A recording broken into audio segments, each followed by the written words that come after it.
when we started employing people with a disability, we just did what we could do in our own backyard. It was never our intention to win multiple awards or anything like that. But to be honest about it, they did help. For sure. Yeah. Credibility. They really did help. Profile. Credibility, yeah. For sure. And so...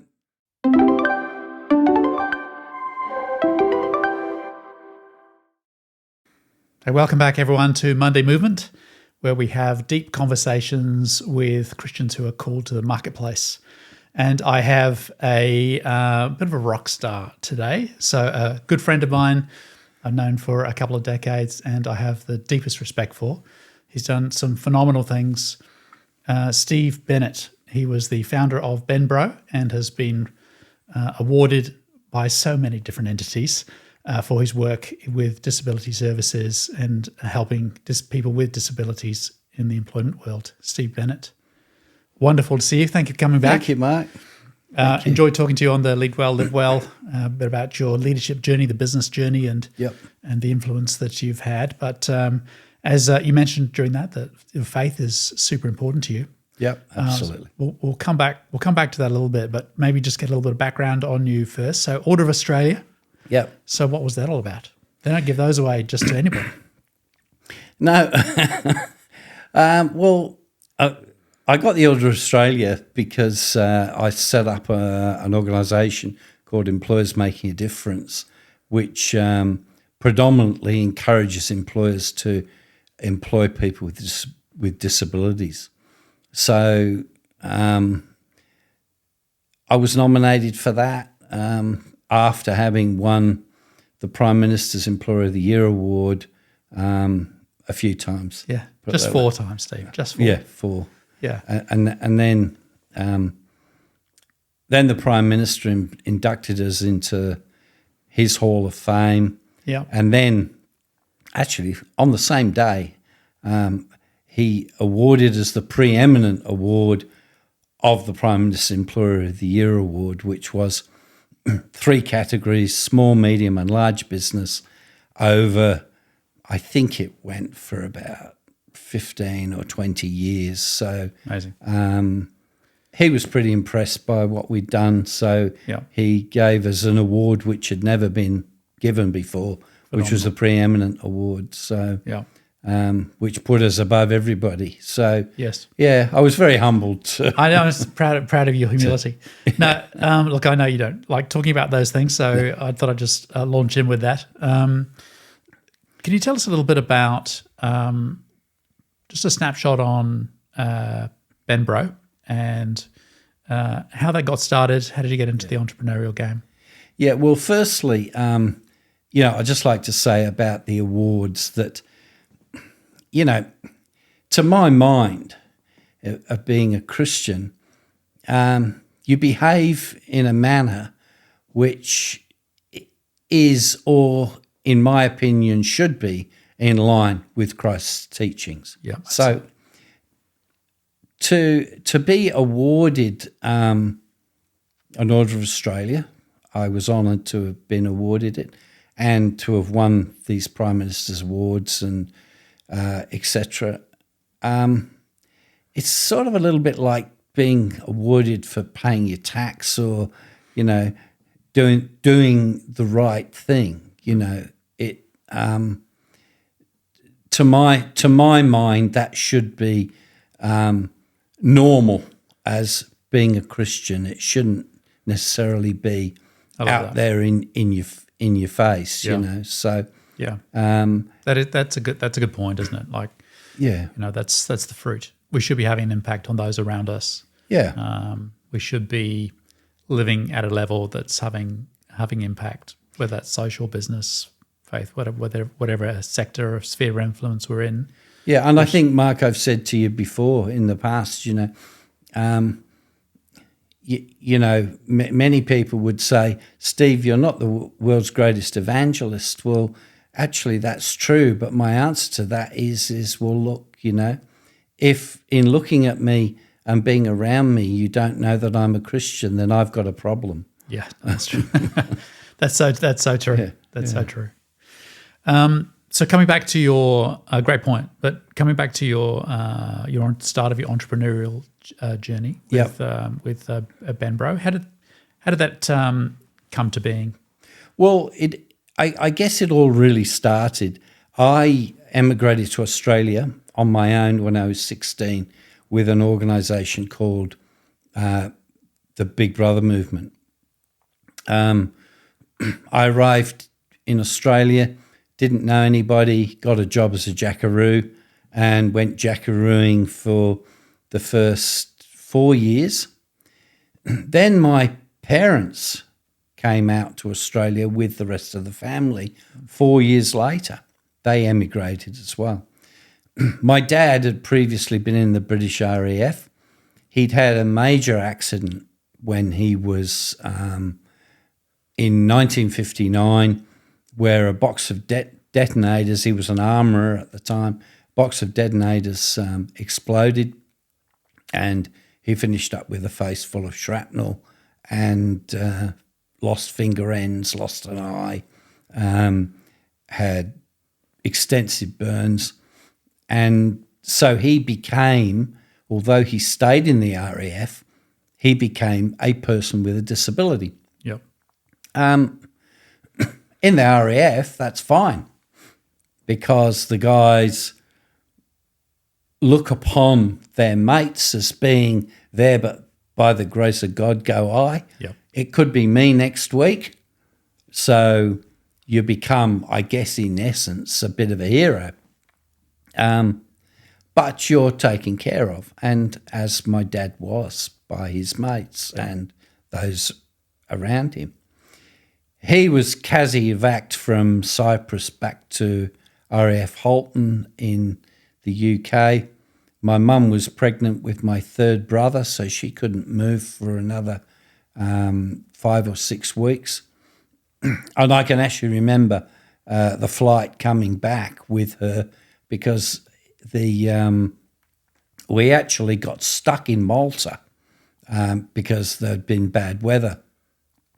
My dad, who was in hospital, knowing his family was coming back, he discharged himself from hospital and went to meet us at the airfield. Unfortunately for my dad, when he got there, we'd been stuck in Malta.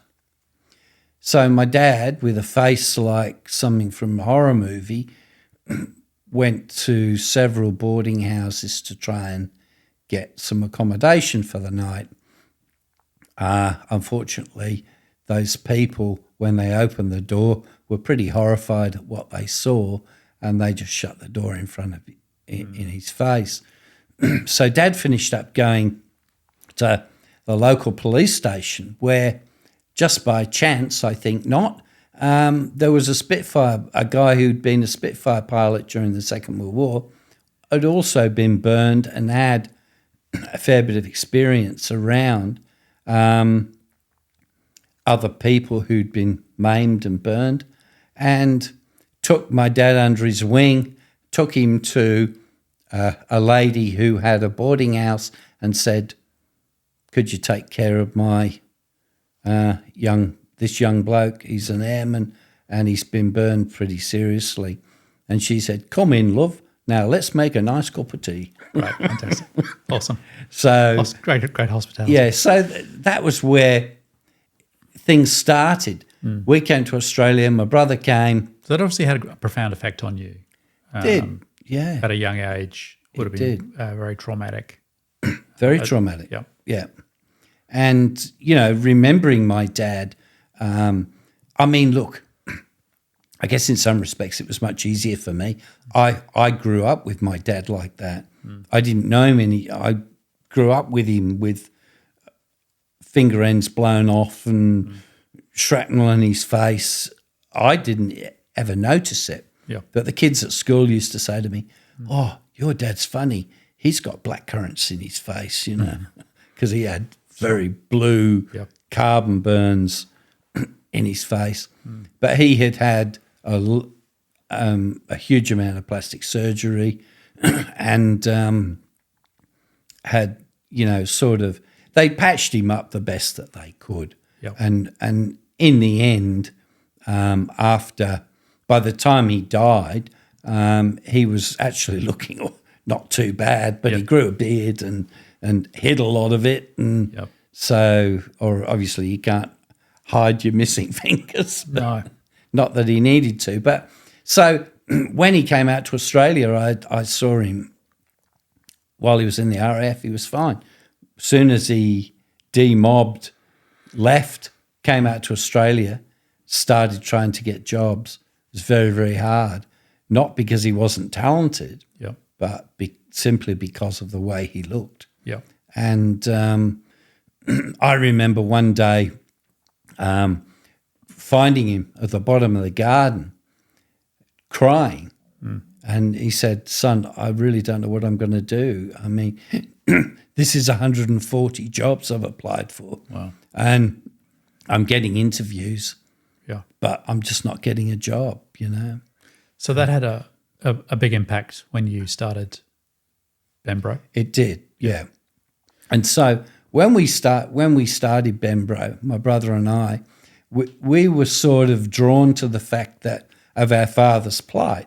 And we said, well, look, what we'll do is we will decide that a certain percentage of our workforce jobs would be reserved for people with a disability. So we, right from day one, and in fact, the very first person we employed was a person with a disability who was just somebody who actually came and just knocked on the door. And we looked at each other and grinned and said, well, there's only one question to ask. Can he do the job? Yes, he can do the job. Okay, we'll employ him. Awesome. So we employed him. Yeah. So a profound effect from your upbringing and that experience. That's right. Translated into that. Can you tell me a little bit about your faith journey with business? So starting BenBro, do you feel like God was calling you to that? Or is it something that was sort of more circumstantial that you then saw his hand on? What's your take on that? I think it was initially something more circumstantial. But whilst I say that, it became clear after a very short period of time that his hand was on it, And I say that by just, I'm not pretending it wasn't hard. It was hard starting a business from scratch. Always. And with very limited funds. I mean, when we started, we decided we were going to do it tough, that we weren't going to go and borrow huge amounts of money. I think we had a $10,000 overdraft from the National Australia Bank at the time, and I didn't get any pay. John had 2 kids, so I said, look, you should be paid because you've got to support your children. And his wife would go out to work. My wife would look after his kids at the weekends so that his wife could go out to work. And that was how it was. But somehow there was always a light that shone through particularly when we were in trouble. And I don't know how many times, and I'm not pretending, Mark, that it wasn't tough. I don't know how many times I've said to my wife over many, many years, well, there's only one thing that'll get us out of trouble this time, and that's a miracle. And a miracle happened, you know. And crazy things like, I remember a client that we had, he actually went broke, fortunately not owing us any money. But we had a major project with him, and that company went broke, and the administrator sold the business to a publicly listed company. And the publicly listed company came to us and said, we want you to continue with the development and manufacture of this particular product. And we had sold quite a few thousand of them, and it was a very profitable product for us. But interestingly, what happened was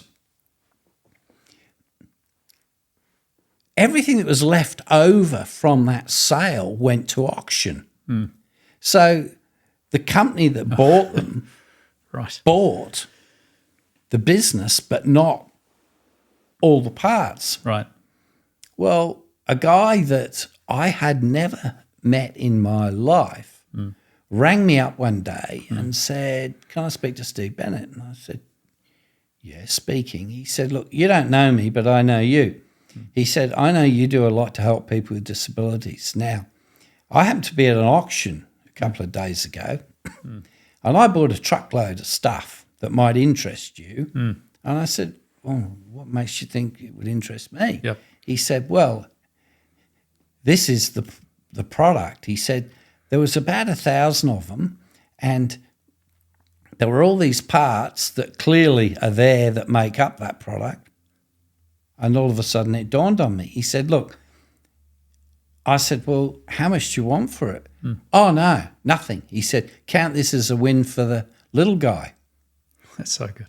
So he said, "I just need you to be able to receive it. I'm sending 2 trucks over loaded with this stuff. Can you just spare some guys to unload it?"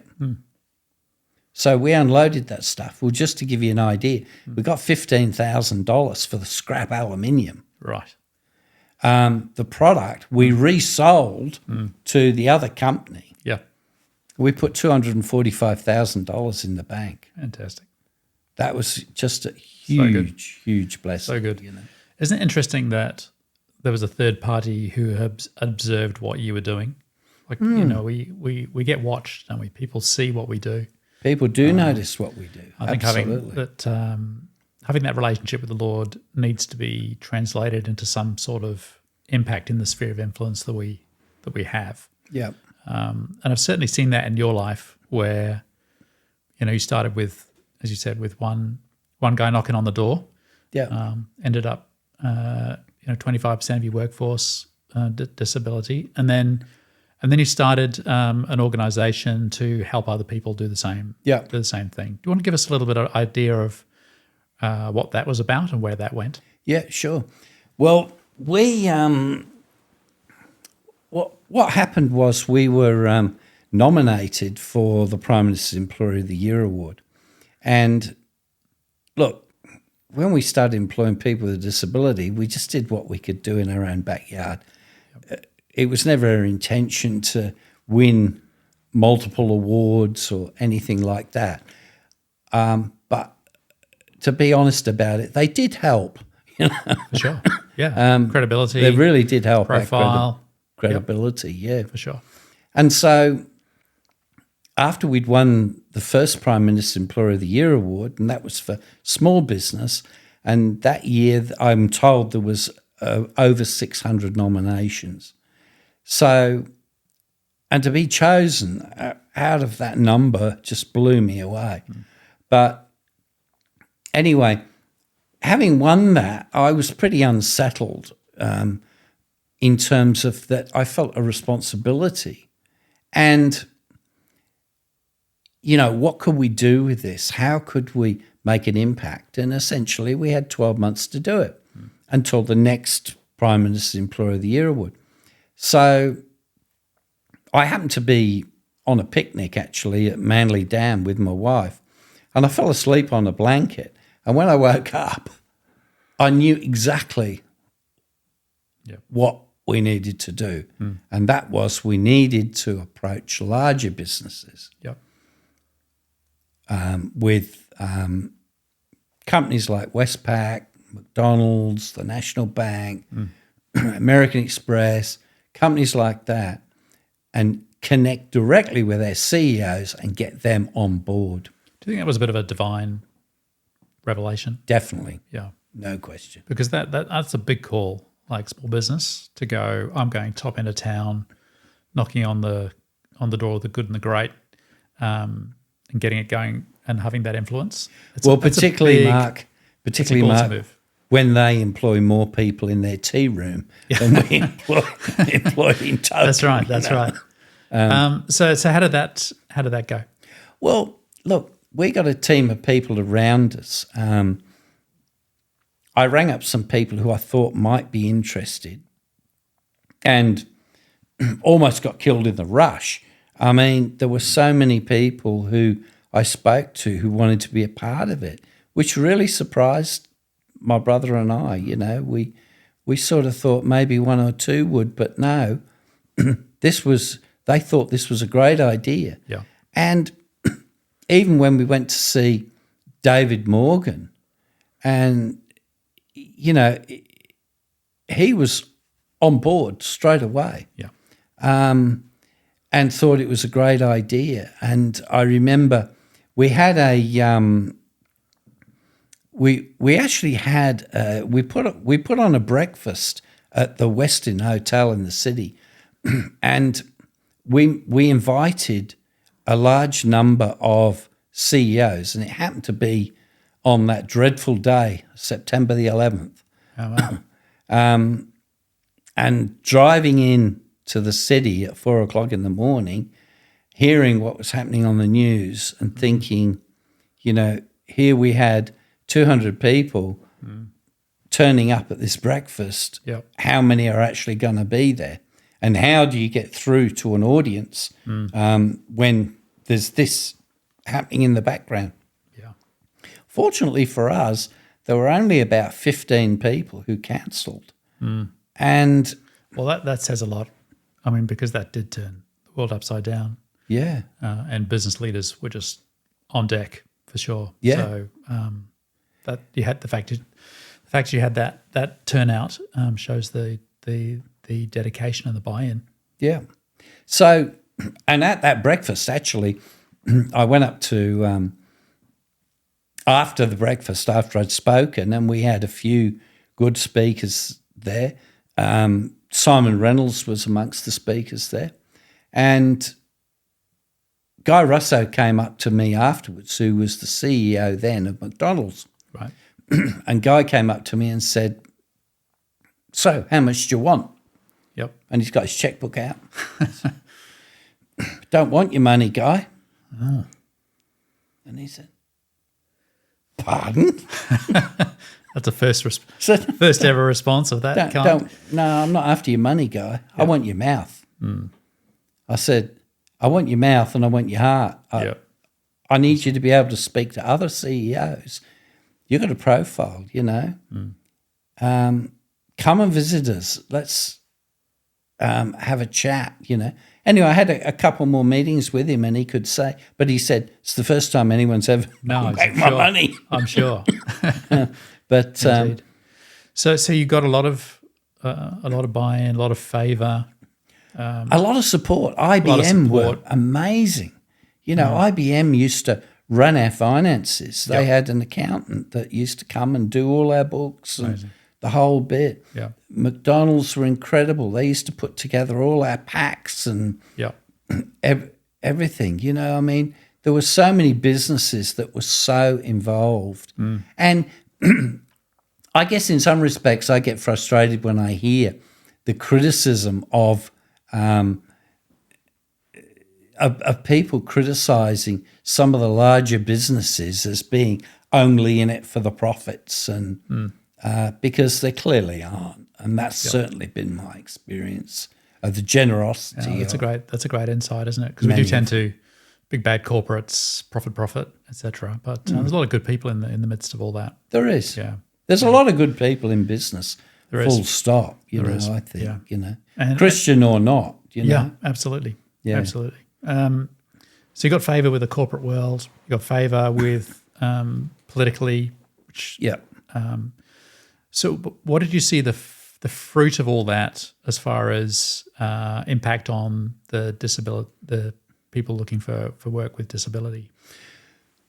Well, what we did was we actually my staff, who were many had disabilities, approached me one day and said, "Look, boss, we know you can't employ everybody." Yep. I said, "No, that's fine. That's understood. But I want the best person for the job. And we're not going to accept any form of subsidy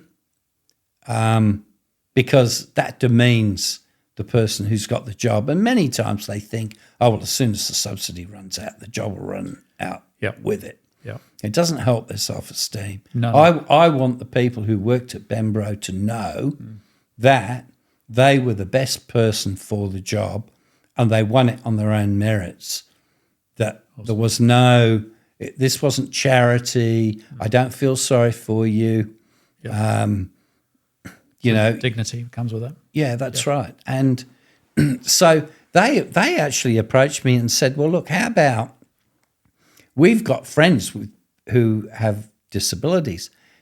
How about we set up some form of training for them, and then we bring them in, we train them, and then we try and find jobs for them at other places." And, of course, because someone's been trained, that takes the heat off the employer if they've had some experience in the workplace. And so I agreed to that. And I said, "Well, look, so long as you're not biting off more than you can chew, I don't want you guys burning out." So let's say put 2 through at a time. And they did that for 5-6 years, I think. Amazing. Even longer. That's great. And they were just training people. And then the agencies would bring people to us on the understanding, look, there wasn't a job there for them, but there was training. And we would train them, give them a reference, and then the agency could take that experience to another employer and we would give them a reference, and then the other employer would give us a call and say, "Well, how is that person?" Yep. And so that worked quite well. Indeed. So if you think about, you were God's right person at the right time, you had a massive impact. You were able to coordinate and activate corporate funding and corporate availability, and as you say, mouths and hearts. Yeah. Politically able to activate that, and that organisation that you started has remained in perpetuity and got bigger and had more influence. And that organisation now has more than 400 member companies. Yeah. And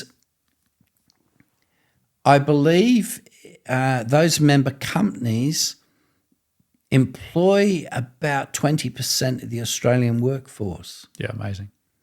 Yeah. And the Australian Network on Disability, I believe, now employs about roughly between 60 and 70 staff. Right. In Yep. major centres in Australia: Sydney, Melbourne, Yep. Perth, Brisbane. That's great. Having an impact, and certainly just as an outsider, I haven't been involved in that side of things a lot. Touched on it a couple of times with a couple of not-for-profits I've been involved with, but there's just been a move in the awareness and acceptance and better opportunities. People seem to be more willing to engage and just a willingness to sort of move in that space. So you were very much a catalyst to sort of help some of that transition. And I know you give glory to God for that, for what He's done and the influence that you've had, etc. What's your thinking about faith and work? Is God really interested in business? How does that? Do you want to unpack that a little bit for us? Yeah, look, I think God's very much interested in business. And I'm glad you said that, Steve, because I agree. Yeah. And look, I mean, look at the 12 apostles. I mean, most of them had businesses. Yeah. They were fishermen, they were tent makers, whatever. I mean, okay, the tent making probably wasn't Tent City, but it was a few guys. But then Apple started in a garage. Yeah. who knows where, you know, a business is going to finish up. Yeah. Ours never finished up ginormous. We were a small SME. And as I said, most of the companies that we helped with the employment of people with disability employed more people in their tea room than That's a massive disproportionate influence. Yes. And it's an outcome. I mean, sometimes we think, God's agenda for us and our business is what we want, as opposed to he has a whole different agenda and being open to that and impacting people around us and doing the right thing. And Mark, I remember coming under criticism from a church.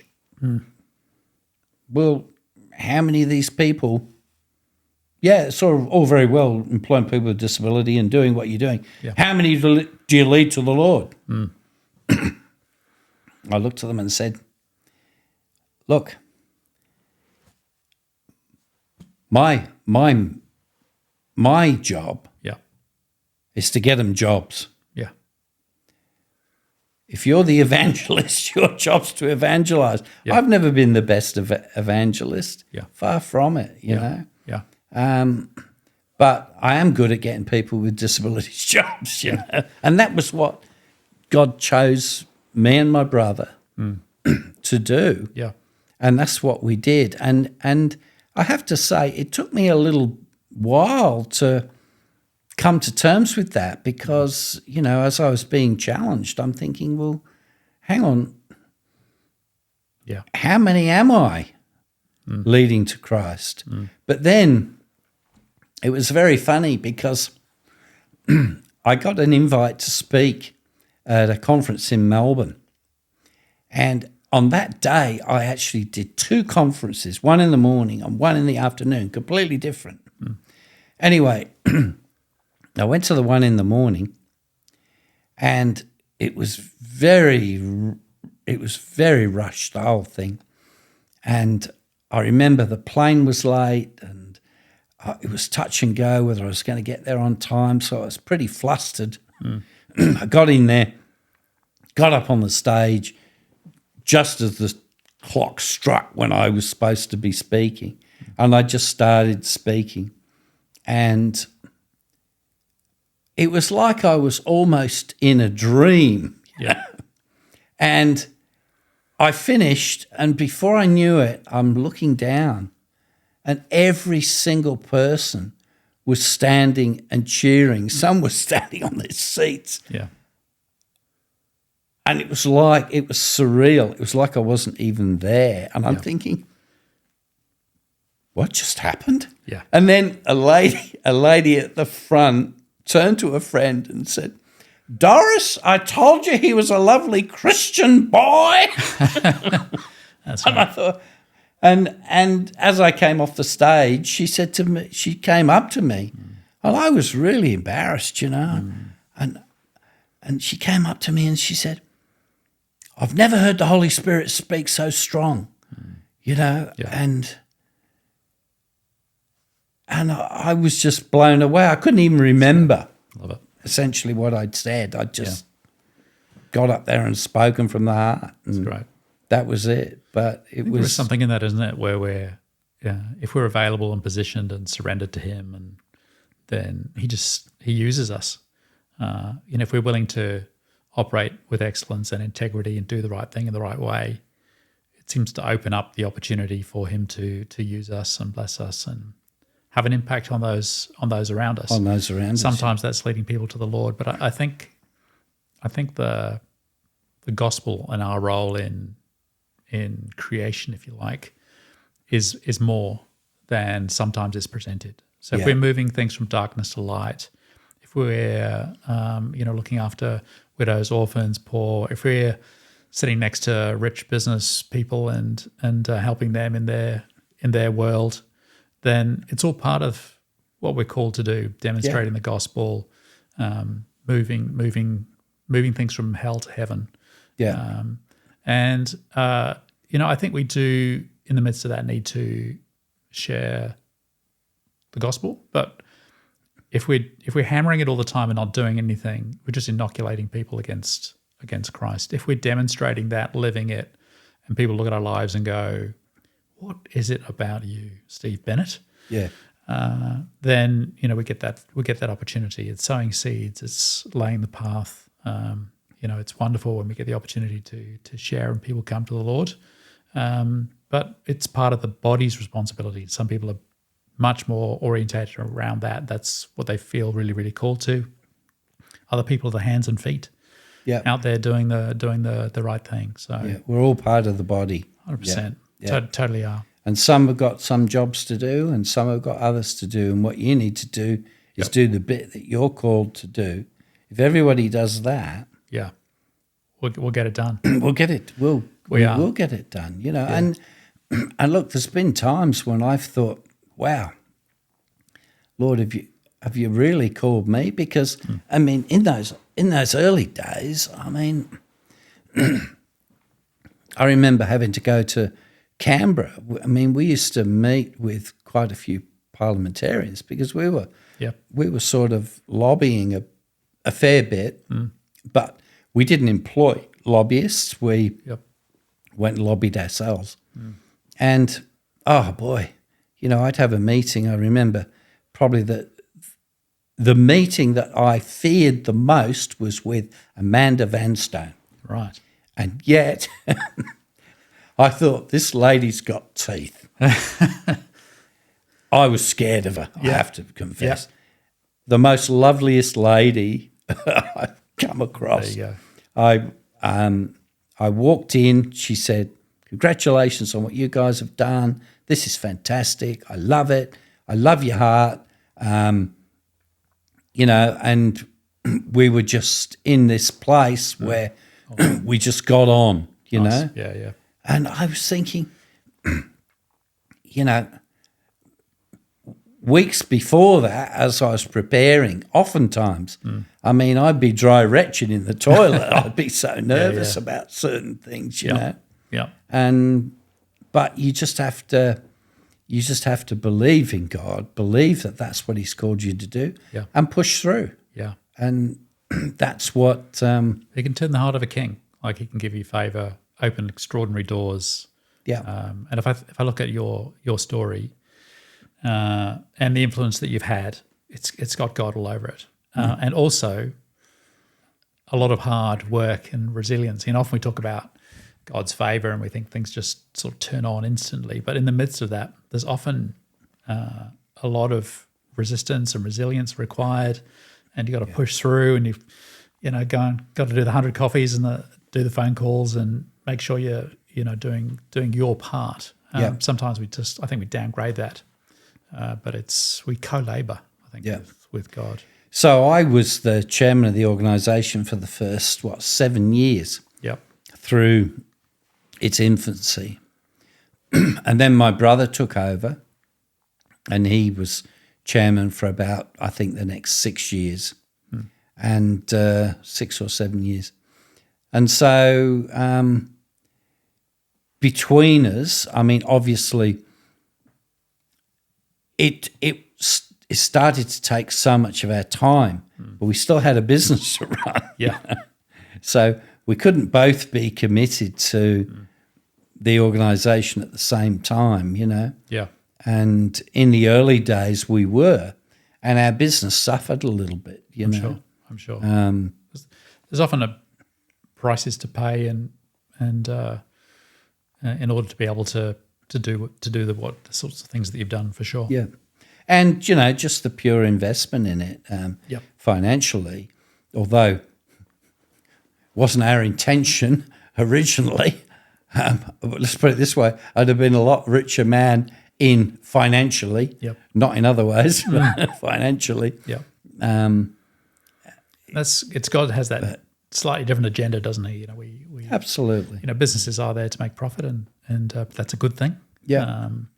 But He often has a different agenda to us, and we need to be open, I think, to that, to listen, to hear, and to be obedient to what He's asking us to do. But some of the experiences that I had through it were just extraordinary, mind-blowing. Absolutely. Really mind-blowing. Yeah. And my whole life as a Christian, I can't imagine life any other way because God is so exciting. Life as a non-Christian must be so boring. Yeah, it's hard. I mean, I've done both. Yeah. So Me too. yeah, so we're both adult converts, but it's I look back and go, how did I even operate without having him? Can you tell us some of the things that you do just to maintain that connection, and what does your faith walk look like? Like prayer, do you study? How do you do all that? I pray.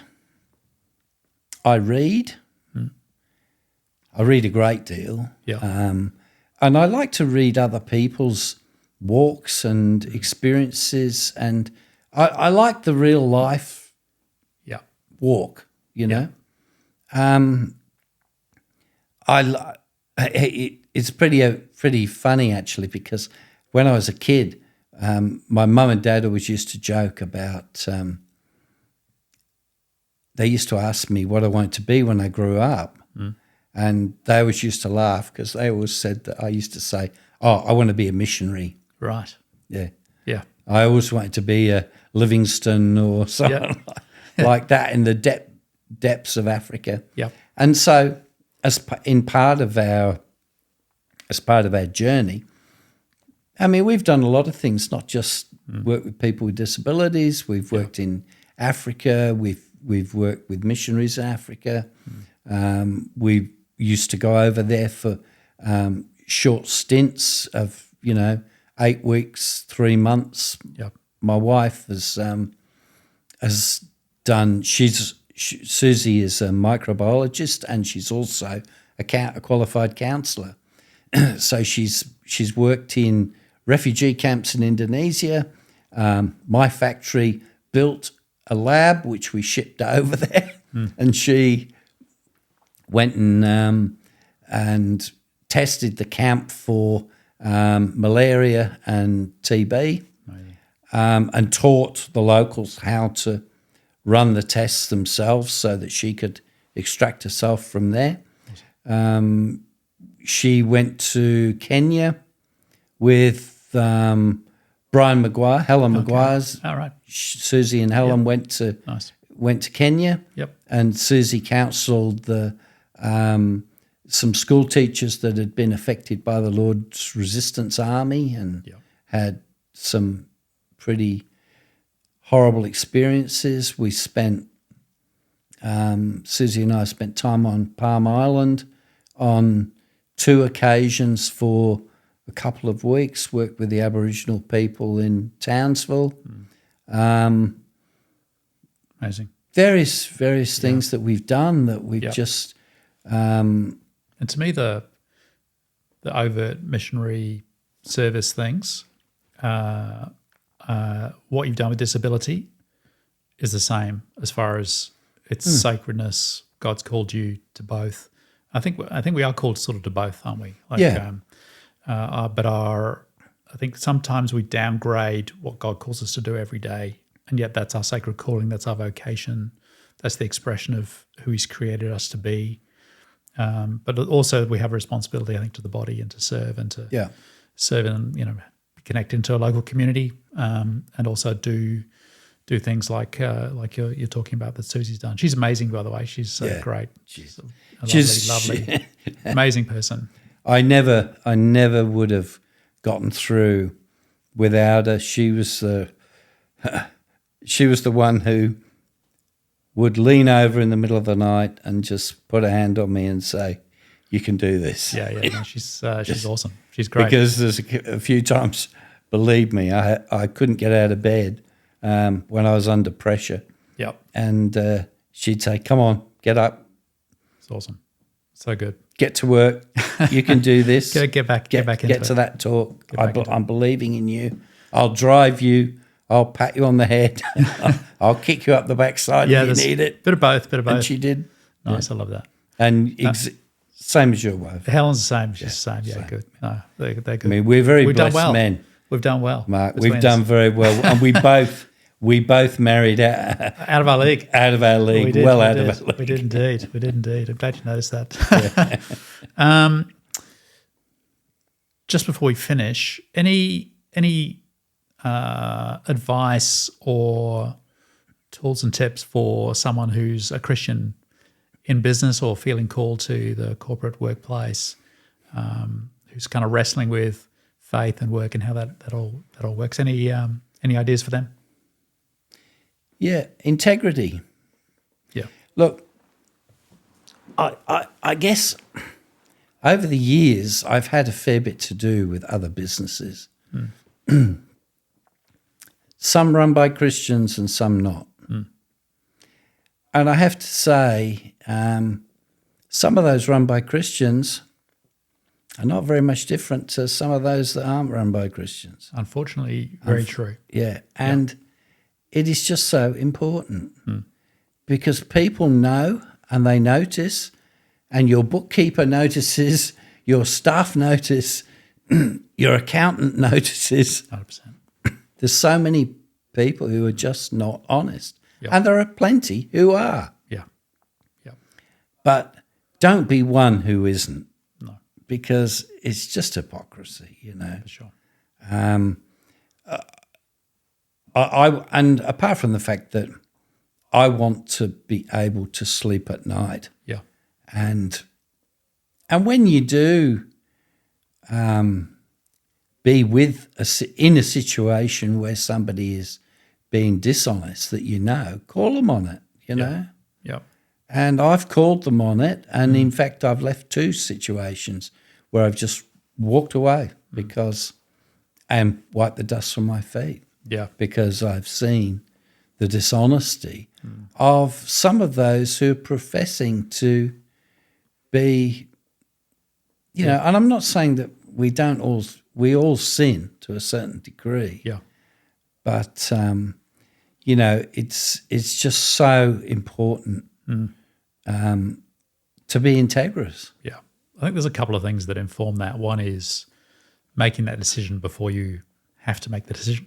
That's right. You know, deciding that, okay, we're going to do it right. We're going to play by God's rules. We want God's outcome. We need to be able to operate in His way. So making that decision to be integrous and have ethics before they get tested, because we're all vulnerable. We're all open to things. So deciding that up front, and also I think the revelation that God is interested in what we do every day. That He's called us to be in a profession, or whether it's a priest or a plumber, it doesn't matter. It's if He's called us to be there in the workplace, whether it's building a business or whether it's working in one, then we need to think about Him every day. And I think that revelation actually helps us be a little bit more aligned to those things. Yeah. And you know, I try, and I'm not being pious here, but I try and don't achieve it every morning, but it is my objective to have the first thought that comes into my mind when I wake every morning is God. Love that. And thank God for the day, Yep. for the morning, and pray. Awesome. I'm not pretending I kneel at the end of the bed. Yep. Sometimes I pray when I'm in bed, and I reckon that's all right. Yeah, that's all right. That's all right. You and me both. You and me both.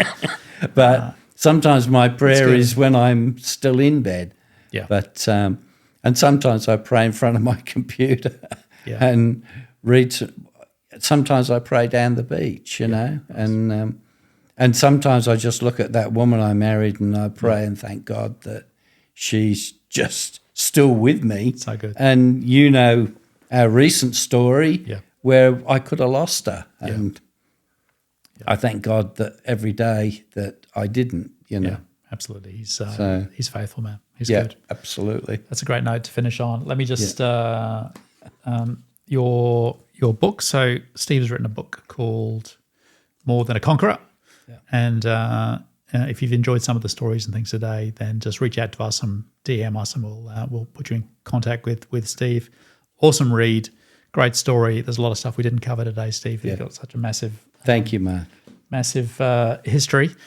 And thank you for your friendship My pleasure.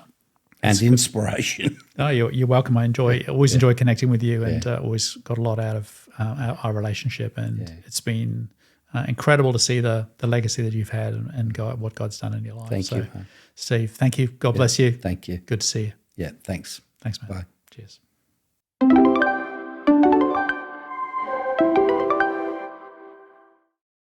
Thanks for listening and watching. I trust you enjoyed this latest podcast. Please like and subscribe. That really helps support the channel. And if you're interested in more information, or you're on your Monday journey, you want to have Monday mastery, please check out our website at mondaymovement.com. All the links are below. Until next time, thanks for watching.